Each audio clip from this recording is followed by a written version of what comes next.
Dito pa rin tayo dumaan ngayon sa may ilalim ng North Railway at dito pa rin po ang daan sa may gilid po ng Pure Gold Junior. Sa may advisory nila, magagawa na daw po yung ilalim nitong North Railway sa may patungo ng Paseo del Congreso ng October 22. Ito na po tayo ngayon sa barangay ng Canalate. Ito po, may lumang bahay kagad tayong makikita dito sa may bungad. So, kaninong bahay man po yan, bigyan nyo kami ng idea guys, no? Ito po ito sa mga flood control project na ginawa. Pero ito po, kakatapos lang po gawin yan guys. So, good afternoon guys, no? At dito pa rin tayo dumaan ngayon sa may ilalim ng North Railway at dito pa rin po ang daan. May gilid po ng Pure Gold Junior. At sabi doon nung karaan sa may advisory nila, magagawa na daw po yung ilalim nitong North Railway sa may patungo ng Paseo del Congreso ng October 22.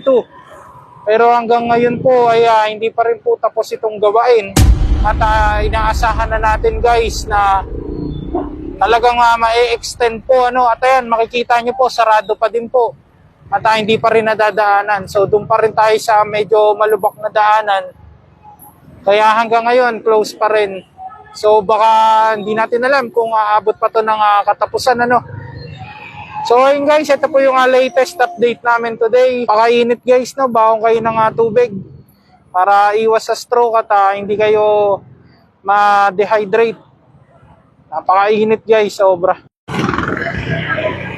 So ayun guys, no, at approaching na po tayo sa may Canalate. Dito na po tayo ngayon sa may Baraswain.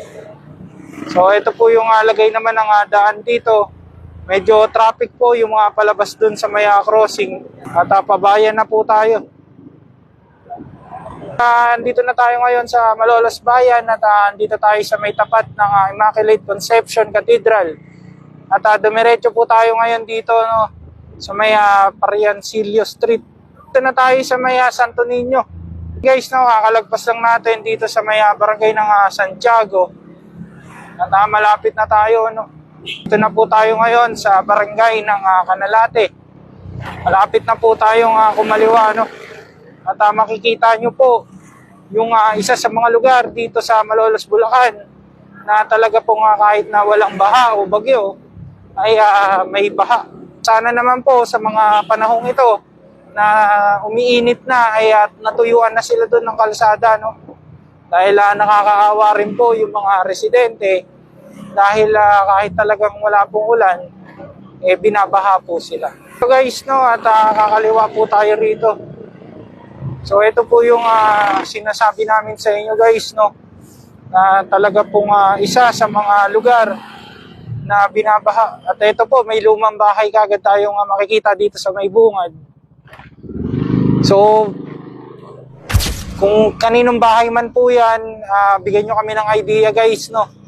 At papasok na po tayo kasi nung nakaraan po ay ongoing yung construction nila dito nung harang dito sa may ilog, no. Di natin alam kung isa po ito sa mga flood control project na ginawa. Pero ito po, kakatapos lang po gawin yan guys. At nung nakaraan talagang baha po dito, no. So ito po yung tinatawag nila na Canalate Dulo. So ayun guys, no, at hindi po ngayon baha. At nakakadaan na maayos at hindi pa po umaapaw yung ilog dito sa may kalsada. So sa ngayon naman maliwalas po na nakakadaan dito po sa kalsada nila, no. Yan. Grabe guys, pero kung natsempuhan natin na high tide ngayon, panigurado po na sasalubungin na naman ng tubig itong kalsada na dinadaanan natin. So ito po yung latest update namin today guys. Dito po yan, no, sa may Riverside, sa may Canalate Dulo.